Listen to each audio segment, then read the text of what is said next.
Correct correct correct. So ఏంటి sir ఈ సమస్య ఇంక తెగదా? రైతులు ఆందోళన చేయాల్సిందేనా, రోడ్డు ఎక్కాల్సిందేనా?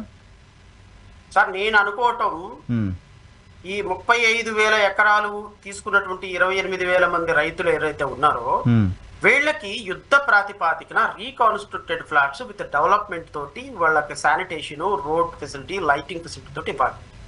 ఇది ఫస్ట్ డిమాండ్. ఈ డిమాండ్ వాళ్ళు నిర్వర్తించుకోకపోతే రాబోయే కాలంలో అదిగో ఇదిగో అని చెప్పేసి వీళ్ళక ప్రయారిటీ ఇష్యూస్ ఇవి కావు. నాకు ఉన్న ప్రాథమికమైనటువంటి సమాచారం 2028లో ఇక మిళ్ళి మేము రాము అనేటువంటి ఒక ప్రాథమికమైన సమాచారం వాళ్ళ దగ్గర ఉంది. ఎందుకంటే వాళ్ళు గ్రౌండ్స్ రూట్ లెవెల్లో వాళ్ళు సర్వే చేయించుకున్నప్పుడు ఇంచుమించుగా 100 మంది ఎమ్మెల్యేలు ఇప్పటికిప్పుడు ఎలక్షన్ పెడితే ఓడిపోతారు. 21 మంది ఎమ్మెల్యేలు ఎక్సెప్ట్ పవన్ కళ్యాణ్ తప్ప 20 మంది ఎమ్మెల్యేలు ఓడిపోతారు వాళ్ళ దగ్గర ఉన్న సర్వే రిపోర్ట్ ప్రకారం. అందుకని పవన్ కళ్యాణ్ కూడా పరిపాలనలో ఏ విధమైన యాక్టివ్ గా ఉండే పరిస్థితి చూపేది. వీలైనంత వరకు ఎంతవరకు దొరికితే అంతవరకు పార్టీ అకౌంట్ లో వేసుకొని వీలైనంత వరకు ఎంతవరకు అవసరమైతే అంతవరకు పార్టీకి సంబంధించిన ప్రభుత్వానికి సంబంధించిన ప్రభుత్వ భూములన్నీ అమ్మేసేసి వీలైనంత వరకు రాష్ట్రంలోకి పెట్టుబడి పెట్టడానికి వచ్చే వాళ్ళు ఎవరైనా ఉన్నారు అంటే వాళ్ళ దగ్గర నుంచి పర్సంటేజ్ తీసుకొని ఈ రోజు సాయంత్రానికి ఎంత కలెక్షన్ వచ్చింది అని లెక్కేసుకోవటానికి మాత్రం ప్రాధాన్యత ఇస్తున్నారు తెలుగుదేశం పార్టీలో ఉన్నటువంటి పెద్దలు. ఎందుకు అంటే చాలా భయంకరంగా ఉంది మీరు చెప్తున్నాయి అని చూస్తే ఆంధ్రప్రదేశ్ రాష్ట్రం. నేను భయంకరంగా ఉంది అంటున్నారు కదా. ఒక్కసారి మీరు రాత్రి డిబేట్ చూడండి, అమరావతి రైతులు చెప్పిన డిబేట్ చూడండి, ఇంకెవరి తొద్దు.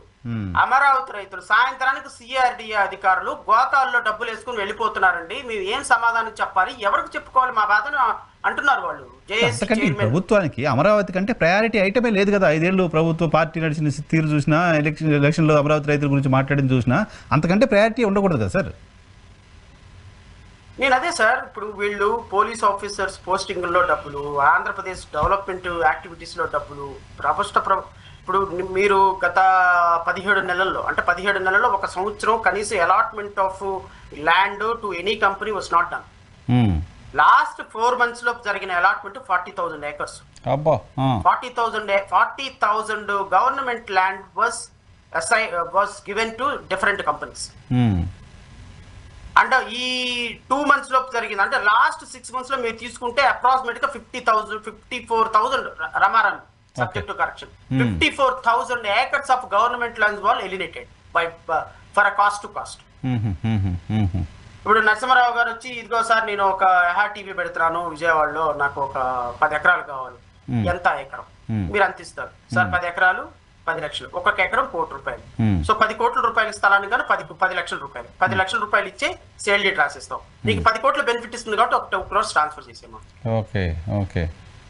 సో మీరు ఇక్కడ ఎస్టాబ్లిష్మెంట్ పెడతారో పెట్టరో ఎవరికి తెలియదు. 10 ఎకరాల ల్యాండ్ మీకు ట్రాన్స్ఫర్ అయిపోతుంది మీ ఆర్గనైజేషన్. భూ కేటాయింపులో క్విడ్ ప్రోకో ఉంది. ప్రతి కేటాయింపులు ఏమన్నా ఎంపీ బాలశౌరికి 125 ఎకరాలు ఇచ్చారు. పార్థసారథికి వాళ్ళ ఇన్స్టిట్యూషన్స్ కి సంబంధించిన 200 ఎకరాలు ఇచ్చారు. ఇవన్నీ లిస్ట్ ఉన్నాయి. కొత్త కంపెనీలు, నెల రోజుల క్రితం ప్రారంభమైన కంపెనీలు, 15 రోజుల క్రితం ప్రారంభమైన కంపెనీలకు 100 ఎకరాల భూములు ఇస్తారు. ఈ రోజు కూడా paper item, banner item, paper item అదే అవునంటే అవునండి. కంపెనీలు పెడతానికి startup ease of doing business. మళ్ళీ ఒక 4 సంవత్సరాల తర్వాత ఇంకో 3 సంవత్సరాలు ఈ ప్రభుత్వం వెళ్ళిపోతుంది కదా. ఈ భూ కేటాయింపులకు సంబంధించి ఎవరైనా కంపెనీలు పెట్టారంటే 0, ఎవరు కంపెనీలు పెట్టాం, భూ మాత్రం ఎత్తుకొని వెళ్ళిపోతారు. అంటే లాబింగ్ నీకు తెలిసి ఉంటే గవర్నమెంట్ ఆఫీసర్లతోటి లాబింగ్ నీకు తెలిసి ఉంటే, లాబింగ్ లో హైయెస్ట్ ఎవరైనా టాప్ లెవెల్లో నారా లోకేష్ లాంటి, ఇప్పుడు నారా లోకేష్ వీళ్ళందరూ ఏజెంట్లు ఆడ తిరుగుతూ ఉంటారు తెలుగుదేశం ఆఫీస్ బయట 100 మంది. నువ్వు ఎవరిని పట్టుకుంటే వాళ్ళు పని చేపిచ్చేస్తారు అంతే. నువ్వు కావాల్సింది మనీ.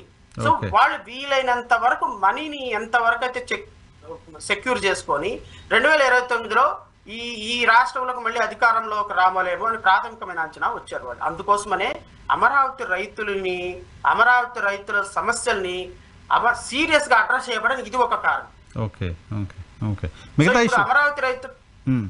అమరావతి రైతుల ముందున్న ప్రధాన అంశం ఏంటి అంటే నరసింహరావు గారు వాళ్ళకి రావాల్సినటువంటి హక్కుల కోసం వాళ్ళు మళ్ళీ రోడ్డు ఎక్కాల్సిందే. ఆల్రెడీ చెప్తున్నారు వాళ్ళు, మేము రోడ్డు ఎక్కుతాం, బయటకు వస్తాం, మాట్లాడుతాం చెప్తూనే ఉన్నారు కదా. ఆల్రెడీ రోడ్డు ఎక్కుతారు కానీ ఈ రోడ్డు ఎక్కే వాళ్ళని వీలైనంత ఎక్కువగా మేనేజ్ చేస్తారు. అతి త్వరలో మేనేజ్ చేస్తారు. ఆల్రెడీ స్టార్ట్ అయింది. ఆల్రెడీ స్టార్ట్ అయింది. ఆహా, ఆహా. ఆల్రెడీ స్టార్ట్ అయింది. ఓకే. ఎవరు మా నారాయణ నిన్న 48 hours వాళ్ళతో కూర్చొని సంప్రదింపులు జరిపారు. నాయకుల్ని మేనేజ్ చేస్తే చాలు, మిగతా ప్రజలకి రోడ్ ఎక్కే పరిస్థితి ఉండదు. 28,000 మంది రైతుల్లో ఏ రైతు ఎవరైనా లీడ్ చేస్తే వెళ్తాడు తప్ప రైతులు రోడ్డు స్వచ్ఛందంగా రోడ్డు ఎక్కలేరు కదా. సో నాకు తెలిసినంత వరకు ఈ ఉద్యమంలో నేను నాయకులను కూడా కోరేది ఏంటి అంటే, మీరు మీ స్వార్థాల కోసం చూసుకోకుండా నిజమైనటువంటి ఈ రీకాన్స్టిట్యూటెడ్ ఫ్లాట్స్ లాస్ట్ మ్యాన్ వరకు వచ్చేంత వరకు మీరు ఫైట్ చేయాలి కదా. We are with you. ప్రభుత్వాలు మోసం చేసి ఉద్యమ నాయకులు మోసం చేసి ఉద్యమ నాయకులు మోసం చేసి ఇంకెవరు న్యాయం చేసేది రైతులకి? లాస్ట్ జేఏసీ రైతులు ఏమైపోయారండి? అదే కదా, వాళ్ళు క్యాబినెట్ ర్యాంక్ పదవి వచ్చింది, ఎవరు కనిపెట్టాలి? వాళ్ళు ఒక ఆయన ఎమ్మెల్యే అయిపోయారు, ఒక ఆయన క్యాబినెట్ ర్యాంక్ వచ్చింది, ఇంకొకరికి ఏదో కమిషన్లు వచ్చింది. ఎవరు ఆ ఎమ్మెల్యే? వాడి పంత ఏ రోజు ఆ తలగుడ్డ కట్టుకోవటం తప్ప ఏ రోజు ఉద్యమంలో ఉన్న పాపనే పోలా, చివరి ఎక్కడో ఉండేవాడు. ఆయన ఏదో పేరు మా టీవీలో మాట్లాడి వచ్చేసింది కాబట్టి ఉద్యమాల్లోకి వచ్చిన పాపం ఏం లేదు ఆయనకి, ఉద్యమాలు చేసిన చరిత్ర ఏం లేదు. అంత హైదరాబాద్ లో స్టూడియోలో కూర్చోవటం తప్ప అమరావతిలో ఏ రోజు తిరిగిన పాపాలు కూడా ఆయనది కాదు. ఇక్కడ ఉన్న ఎవరు శివారెడ్డి గారు ఒక ఆయన ఉన్నాడు, ఇంకొకళ్ళు చాలా మంది ఉన్నారు. ఇప్పుడు ఒక రాయపాటి శైలజ, ఆమె ఉమెన్ కమిషన్ అయిపోయింది. ఎవరైతే కొద్దిగా లైమ్ లైట్ లో కనిపించారో వాళ్ళందరూ కూడా పదవులు వచ్చేసింది. మరి వాళ్ళందరూ ఎందుకు మాట్లాడలేదు ఈ రోజున? పచ్చగొడ్డలు తెల్లగొడ్డలు కట్టుకున్న వాళ్ళంతా ఏమైపోయినారు? క్యాబినెట్ ర్యాంక్ హోదా పదవులు. అమరావతి ఉద్యమాన్ని లీడ్ చేసిన వాళ్ళు ఈ రోజు పదవులు తీసుకుని సైలెంట్ అయిపోయారు, ప్రభుత్వానికి దాసోహం అయిపోయినారు. ఇప్పుడు రైతులను రోడ్డు మీద వదిలేశారు. ఇప్పుడు కొత్త తరం నాయకులు మొదలయ్యారు. వీళ్ళు కూడా రేపొద్దున ఒక 4 రోజులు ఉద్యమం చేసిన తర్వాత ప్రభుత్వం వాళ్ళని మేనేజ్ చేస్తే నిజమైన రైతుల పరిస్థితి ఏంటి? రైతులు నేనంటాను, ఎవరు ఇప్పుడు నేను వీళ్ళనేమో తప్పు పట్టడంలో, కొత్తగా నాయకత్వంలోకి వచ్చిన వాళ్ళు, నేను వీళ్ళని మీరైనా సరే ఇదిగో పాత నాయకులాగా శివారెడ్డి అట్లాంటి వాళ్ళు లేకుండా ప్రభుత్వంలో పదవులు తీసుకుని ఒక ఆయన వస్తాడు, ఆయన పేరు ఎవరు, మన పచ్చ తల ఎప్పుడు చూడు బ్లూ కండవాను పచ్చ కండవా ఉంటుంది, ఆయన పెద్ద పెద్దగా అరుస్తూ ఉంటాడు, బీపీ వచ్చి కోటే అనుకుంటా. ఈయన ఏదో సామాజిక చైర్మన్ అయినట్టున్నాడు. ఈయన అసలు అమరావతి రైతుల కోసం ఆయన బహుశా 1,00,000 సార్లు అయినా గొంతు హార్ట్ అటాక్ వచ్చి పోతాడేమో అనిపిస్తుంది ఇది మన మీడియాలో. Where is he? మాట్లాడాలి వాళ్ళంతా కూడా, నిజానికి వాళ్ళంతా కూడా మాట్లాడాలి వీళ్ళంతా. ఎందుకంటే మీరు వచ్చిందే ఉద్యమం నుంచి. రాజకీయ పొలిటికల్ పార్టీగా we're still stood behind the farmers. We're still taking forward the issue. Where you are people, ఉద్యమాన్ని తీసుకొని వచ్చినాడు, ఒకడు ఎమ్మెల్యే అయిపోయినాడు, ఇంకోటి సామాజిక చైర్మన్ అయిపోయినాడు, ఇంకోటేమో ఇంకొక రాష్ట్రానికి ఇంకొక ఆమె చైర్మన్ అయిపోయింది ఉమెన్ కమిషన్ కి. మీరంతా అమరావతి రైతుల ముంచి ఉద్యమాలు చేస్తున్నారు, అమరావతి రైతుల ముంచి ఉద్యోగాలు చేసుకున్నారు, అమరావతి రైతుల నుంచి డబ్బులు సంపాదించుకుంటున్నారు, అమరావతి రైతుల నుంచి ఈ రోజు అమరావతి రైతులను రోడ్డు మీద వదిలేసి మీ యొక్క పబ్బాలు మీ యొక్క ఆస్తులు సంపాదించుకుంటున్నారు. బట్ నిజమైనటువంటి రైతు ఇప్పుడు అక్కడ ఏడుస్తున్నాడు. ఎవరు ఆ రైతుకి?